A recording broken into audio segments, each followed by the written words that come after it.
orquesta que me va a acompañar cuando yo muera ya está contratada, cancelada y bien pagada. La orquesta que me va a acompañar cuando yo muera ya está contratada, cancelada y bien pagada. No te preocupes, amor, si a mi tumba no vienes a verme. ¿Para qué vas a venir si tú nunca me has querido? Solo harás el papel de llorar hipócritamente, diciendo a unos y a otros que me amaste sinceramente.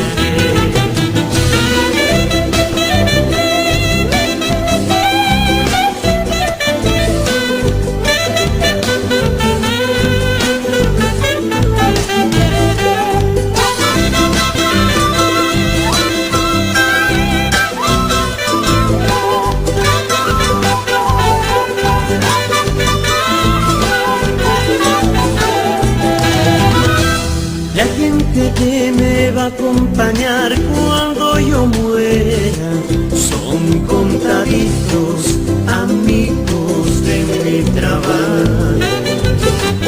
La gente que me va a acompañar cuando yo muera son contaditos mis padres y familiares. No te preocupes, amor, si a mi tumba no vienes a verme. ¿Para qué vas a venir si tú nunca me has querido? Solo harás el papel de llorar hipócritamente, diciendo a unos y a otros que me amaste sinceramente. Y ya para que esos llantos y lamentos, si tú nunca me has querido.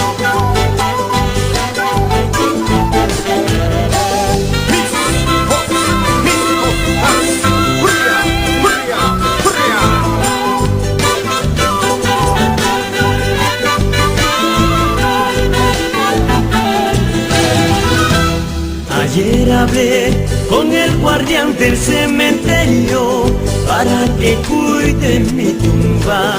Entre copas y canciones hemos cerrado el compromiso. Ayer hablé con